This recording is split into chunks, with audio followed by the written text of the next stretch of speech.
Ben with Super Pump Podcast. And boy, do I deserve this ice cream today. I have been through it. And let me tell you about my day. Day 14, 40 days in the wilderness. And I am nearly out of money and need to make it to my final stop so I can catch my plane home. Didn't have the luxury of taking the luxury bus. Didn't have the luxury of private transport. Had to go on faith today with public and good people helping me out. Walked to the bus taxi area in Hopkins and just sat there hoping a chicken bus would come by. None did. But then after a bit, a guy drove up in his old beater pickup truck, told me the pickup truck was 30 years old. It was pretty rusted out, but allowed me to jump in the back with some of his other stuff. It was fishing gear. He had a scale and stuff, and bounced along the road for about 5 or 6 miles with him. And then got to the junction, paid him. We wished each other well, waited on the side of the highway for the chicken bus. Sat there for a while, and sure enough, it came. And the guy was gracious enough to tell us how far I needed to go and just took care of me. Because a lot of these, there's not formal stops. So you just got to get off where you're supposed to get off. But as someone who speaks terrible Spanish, that's a little bit challenging. And so thankfully people are good. So I get on the bus and it is crowded, but there's one open seat. And I'm like, oh, sweet. Like my luck is really good today, except the fact that seat was busted to heck. So kind of hovered over that seat. It was like a wall sit for those of you who play basketball, and did that for however many miles, probably 20 miles down the road. And then that bus was going to a different destination. So booted off that bus and had to get the final way to Placencia. I can never say that word. 14 days in, my Spanish still sucks. Sitting by the side of the road, along with maybe 4 or 5 other locals, and no bus is coming. And then a car comes by and one of the locals speaks Spanish. They negotiate, jumps in. Then that happens another one. So then we're down to just 3 of us. And I'm not sure the bus is even going to run. Luckily, though, woman pulls up in a minivan, older woman, and says, jump in. We're like, okay.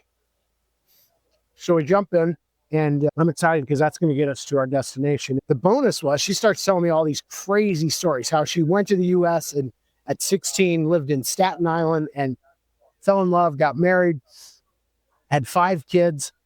Well, ice cream is getting me the best of me. Anyway, living a dream life. All of a sudden, she realizes her husband has taken up an affair with her best friend. She was a little scarce on the details other than to say that some people got cut and she got deported back to Honduras. I didn't ask a whole lot more questions at that point. I thought, okay, that's all I need to know. She showed me she went back to Honduras, and then she was just in bad space. And so she ended up becoming a drug mule for a while and got caught somewhere in France trying to run drugs. She was telling me the whole story of how some of the small scale drug mules like her were actually a diversion for the bigger operations that were running like roughshod right behind her. So I don't know if that's true either, but it was cool to listen to. But anyway, we drive along, and then she was saying that somehow she ended up in Belize, and she was just kind of at the end of her rope. She just went to a church and she started praying on her knees. She said she just felt this weight off of her. Like she didn't have to know everything. She feels the Spirit of God, and she was super happy. She ended up letting us out, and she'd also told us some story of how they cut up people for organs. They kidnap them. That you shouldn't be picked up by strangers along the side of the road. She's like, where are you staying? And I was like, no, I'm smarter than that. Had her drop me at the local supermarket in Palencia. I am still here. Nobody's cut out my organs. Pretty pumped about that. Figured didn't need her to know all that. Whether it's her story or mine, I think just 14 days in, I'm just trying to learn to live by faith more and just take all that comes, both the stories, the fun, the challenges, the adventure, and having a really good time, and definitely deserve this ice cream. Thanks for joining me.